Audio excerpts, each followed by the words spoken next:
Amigos televidentes, ya estamos nuevamente de retorno con nuestro invitado, don Antero Flores Arauz. Puntualmente, don Antero, para poder cerrar este punto de la SUNEDO. No, de la SUNEDO ya habíamos terminado. Quería terminar el tema, sí, la última pregunta. Estábamos en el tema de que en los años 80, en general, se había pasado de la educación humanística a una instrucción técnica, pensando en que el ser humano no era tal, sino prácticamente era robotizado. Lo preparabas para que trabaje, recoja plata y vuelva al hogar para sustentar sus gastos. Oigan, y entonces se redujo la educación cívica, se redujo y prácticamente desapareció la ética. Entonces nos dedicamos a instruir, pero no a formar, no a educar. Y hoy día nos damos cuenta de que ha sido un error, porque el ser humano es cuerpo y alma. Tú tienes también que nutrir el alma para que la gente se formen valores y no haya pues el Pepe el Vivo, el que la gente aplauda, el roba pero hace, etcétera, que te va carcomiendo el alma y te va generando que vayas perdiendo los principios y los valores. Correcto. Que hay que recobrar. Permíteme, Miguel. Sí. Para terminar con este tema de la educación, salió un comentario del señor Edmundo Cordero, exdirector regional de Puno, y él comentó sobre usted que el señor Antero Flores desconocía la realidad de Puno. ¿A qué se debe el comentario de él? Porque él cree que usted desconoce. Usted hoy hizo una visita a Puno. Lo hago a cada rato. Claro, y él comenta de que usted desconocía la realidad de Puno. Bueno, si cree que he ido solo a hacer turismo, está equivocado. No, claro, usted fue y habló de la educación y que ellos quizá eran un poco ambiguos en la educación, que no estaban, que les faltaba implementar más cosas. Sí, claro. Por eso es que él dice que usted desconocía la realidad de Puno. Pero por favor, la realidad de Puno en educación no es diferente al resto del país. Igual que tenemos deficiencias en Lima, la tienen en Puno, la tienen en Chosica, la tienen en Caballococha. Hay deficiencias que hay que irlas superando. Esto es clarísimo. Claro. Vamos a pasar al tema de la seguridad, don Antero. Usted ha sido exministro de Defensa, conoce también a fondo este tema. Sabemos que en el Perú el tema de la seguridad se ha convertido en una total inseguridad. No hay seguridad en el país. Fíjese, hemos llegado al extremo de tener que tener estados de emergencia, por ejemplo en el Callao. Aún así, sigue la delincuencia y sigue la inseguridad. Don Antero Flores Arauz, ¿cuál es la propuesta que tiene respecto a este tema de la seguridad? Primeramente quisiera referirme a lo que ha señalado el estado de emergencia. ¿El estado de emergencia qué cosa es? Simplemente un decreto supremo en que te suspende por algunos días determinadas garantías. Derecho de reunión, algunas cosas, punto. Si creemos que con una declaración de emergencia vamos a resolver la inseguridad, estamos locos, no hemos aprendido nada.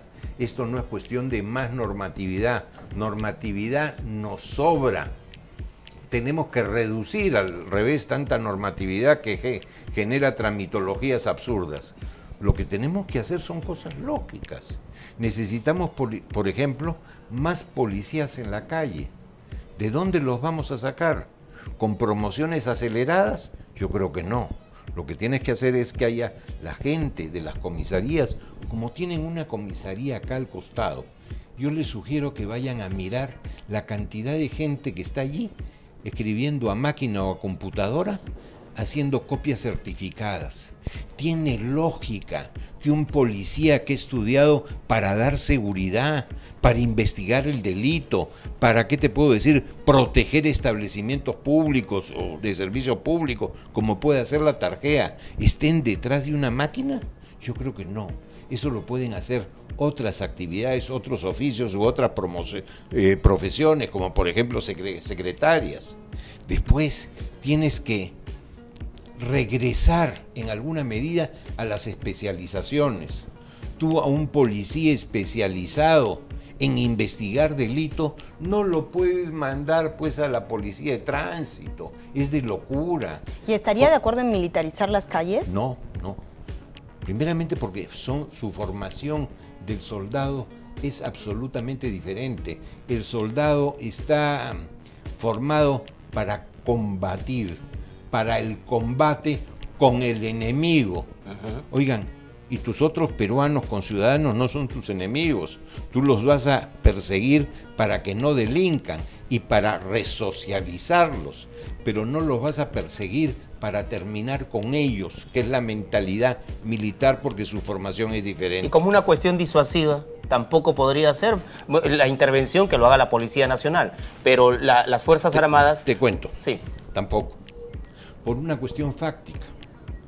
Cuando cambia el servicio militar de obligatorio a voluntario, todos los años comienzas tú a fijar, a determinar tus necesidades de personal del servicio militar en el Ejército, en la Marina y en la Aviación. ¿Qué sucede en la Marina y Aviación? Que hay más gente que quiere hacer el servicio en activo, porque son fuerzas además muchísimo más pequeñas. En el Ejército no cubres ni la mitad de tus necesidades. Entonces no vas a desvestir un santo, por el amor de Dios, para vestir a otro. No tienes gente suficiente. Ya no tienes ni siquiera quien te toque la corneta. ¿Qué hacer, don Antero Flores Arauz? ¿Qué hacer en este tema? ¿Cuál es la propuesta que tiene? Militarizar, no estoy de acuerdo por lo que te digo. Prácticamente no es posible.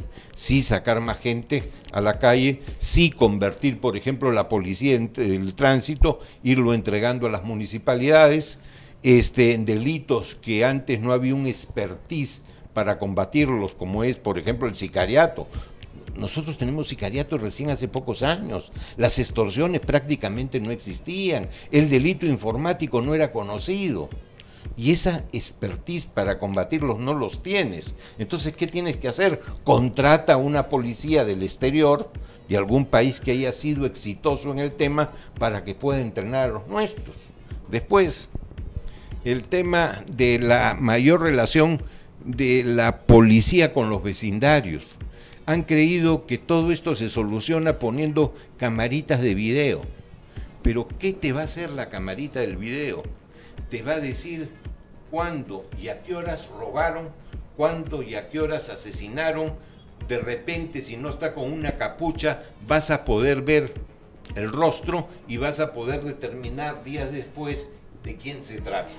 Claro. O sea, es un poco como la morgue, en que el médico legista te va a decir de qué murió el cadáver, pero no te está evitando el cadáver. Entonces lo que tienes que hacer es alertas, entrenar a los vecindarios, aunque sea con pitos, para que den las alertas y llegue o la policía o llegue el serenazgo. Don Antero, el ministro del Interior habló sobre crear una sede en el Perú del FBI. ¿Qué opinión tiene usted respecto a eso?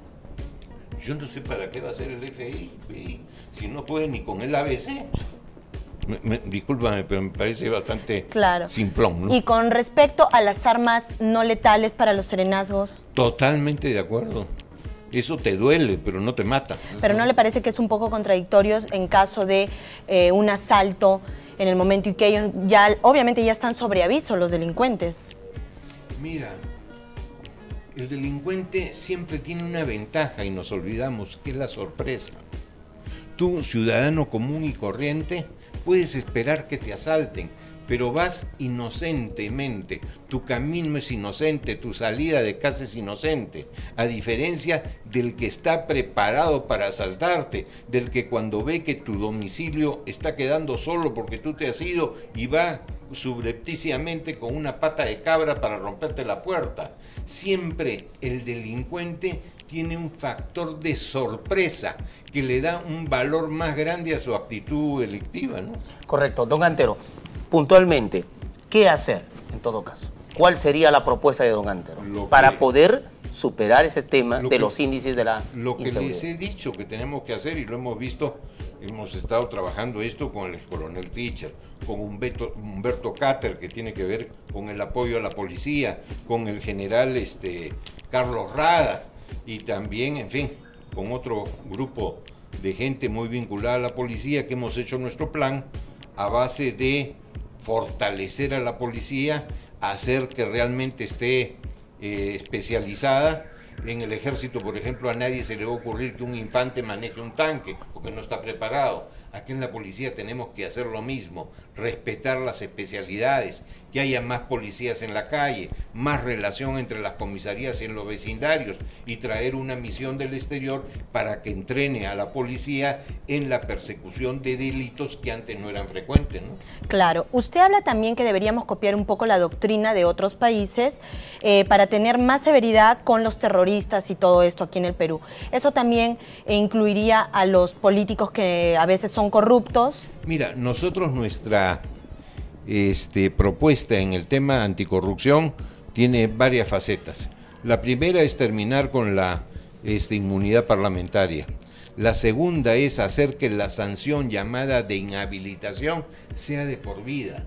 Normalmente tú estás inhabilitado para el ejercicio de un cargo público, electivo o nombrado, durante el tiempo que pusiste un pie en la cárcel y después cuando sacaste ese pie de la cárcel, que justo es cuando no puedes ejercer ningún cargo público, porque estás empitonado, estás en chirona, como le dicen, estás en la cárcel.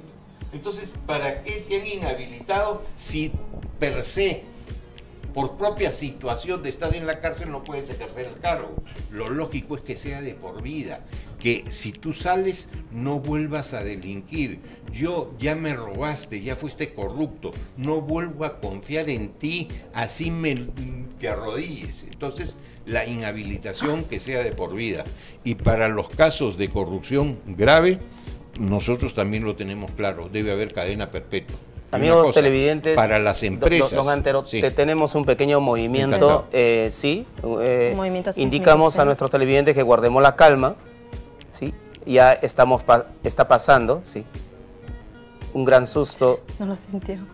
Un gran susto en un movimiento telúrico. Parece y bueno, que ya pasó. Vamos a ir continuando. Sí, yo lo sentí. Continuamos entonces con nuestro invitado. Usted está terminando con este tema, Gregorio Santos, en ese caso. Entonces, ¿él no tendría oportunidad más de estar en la política? Sin ninguna duda. Tendría que ser inhabilitado de por vida. ¿No es cierto? Y hay más. El tema de la corrupción es una vía de dos direcciones. Acá normalmente vemos al corrupto como el que ha recibido una coima. ¿Y qué hay del que la ha ofrecido? ¿Qué hay del que la ha pagado? Y vamos más aún, las empresas del exterior que contratan en licitaciones o concursos públicos con el Estado peruano en sus diferentes niveles, si tienen anticuchos en el Perú, con ellos fuera, ni hablar. Me refiero sobre todo a lo que se ha descubierto de algunas brasileras y de las barbaridades que han hecho en Brasil, y acá dicen que son unos santos. Yo no le creo. En el caso Lavajato. Así es. Exactamente. Así es. En el tema de la corrupción, quitarle la inmunidad a los parlamentarios, ¿qué es lo que habría? Porque en realidad vemos una infinidad de parlamentarios que han estado metidos en problemas, en corrupción y en temas en realidad bastante que la opinión pública lo tiene muy cansado. Mira, para lo actuado antes de ser, no les alcanza la inmunidad. Ahí lo que tienes que ser es muchísimo más severo en los partidos políticos, en las agrupaciones políticas, para que no entre gente cuestionada. Porque la amnistía no es para atrás. La amnistía es lo que tú hagas a partir de que eres elegido. Entonces, ahí sí quitar la inmunidad. Porque la inmunidad no debe servir para que tú seas impunes, no debe servir para este otoronguismo que hago espíritu de cuerpo y te protejo y no autorizo que puedas ir a los tribunales y por lo tanto te estoy dando una protección prácticamente de 5 años. No, señor, si has hecho algo, anda a defenderte al tribunal, pero acá yo no te voy a amparar. ¿Usted en su partido, de ser presidente, no le daría oportunidad entonces a estos políticos corruptos? Pero de para ningún nada. modo. Y si alguno... Y si encontrara a alguien dentro de su partido... Fuera, clarísimo. Y si alguno se nos hubiera, y te cuento, hubo una persona que se nos escapó, Lima Provincias. Y simplemente presentamos nuestro recurso al jurado de Lima Provincias diciendo: esta persona no va más porque nos engañó. Muy y bien. tenía ahí su anticucho. Don Antero, vamos a ir a un corte. Amigos televidentes, retornamos en el tercer bloque para hablar sobre los programas sociales. Estamos con nuestro invitado, don Antero Flores Arauz. Volvemos.